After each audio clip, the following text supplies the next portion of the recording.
પોરબંદરના મેમણવાળા વિસ્તારમાં ગત રાત્રે આખલા યુદ્ધના કારણે કાર અને સ્કૂટરમાં વ્યાપક નુકસાન થયું હતું.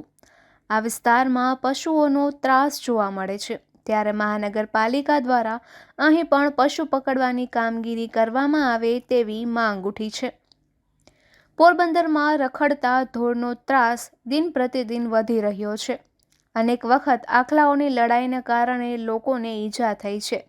કેટલાકને તો જીવ ગુમાવવાનો વારો પણ આવ્યો છે અને વાહનોને પણ નુકસાનના બનાવ બન્યા છે. ત્યારે વધુ એક વખત ગત રાત્રે મેમણવાડા વિસ્તારમાં નૂરી રેસ્ટોરન્ટ સામેની ગલીના રહેણાંક વિસ્તારમાં બે આખલાઓ વચ્ચે ભયાનક યુદ્ધ થયું હતું, જે દ્રશ્યો સીસીટીવી કેમેરામાં પણ કેદ થયા છે. આ ઘટનાને કારણે આસપાસના રહીશોમાં ભારે ફફડાટ ફેલાયો હતો. રાત્રે 11 વાગ્યાની આસપાસ બે કદાવર આખલાઓ રસ્તાની વચ્ચે એકબીજા સાથે શિંગડા ભીડાવી રહ્યા હતા. આ લડાઈ એટલી ઉગ્ર હતી કે આસપાસ પાર્ક કરેલી કાર અને ટુ વ્હીલરને પણ નુકસાન થયું હતું. આખલાઓને છૂટા પાડવા માટે સ્થાનિક લોકો તાત્કાલિક બહાર દોડી આવ્યા હતા અને પાણીની પાઇપલાઇન વડે આખલાઓ પર જોરદાર પાણીનો મારો ચલાવ્યો હતો. અન્ય કેટલાક લોકોએ લાકડીઓ પછાડીને અને બૂમો પાડીને આખલાઓને ડરાવવાનો પ્રયત્ન કર્યો હતો. એકાદ કલાક શેરીમાં યુદ્ધનો માહોલ જામ્યો હતો. લાંબી જહેમત બાદ બંને આખલાઓ અલગ થયા હતા અને ત્યાંથી દૂર ગયા હતા. સદનસીબે આ ઘટનામાં કોઈ વ્યક્તિને જાનહાનિ થઈ નથી, પરંતુ સ્થાનિકોમાં તંત્ર સામે ભારે રોષ જોવા મળી રહ્યો છે.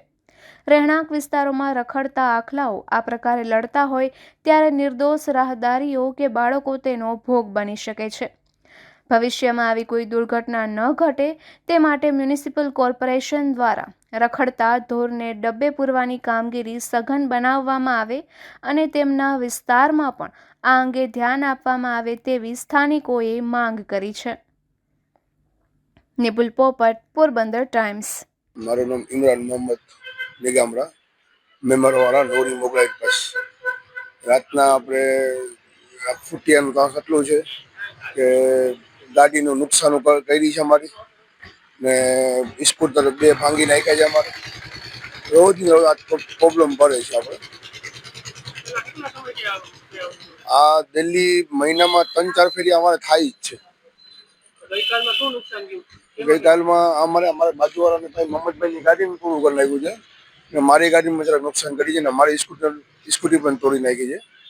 ગોળીને બધી નુકસાન થયેલી છે. તો માંગણી એ છે કે ખૂટિયાનું કંઈક કરી નાખ્યા લોકો નગરપાલિકા વાળા.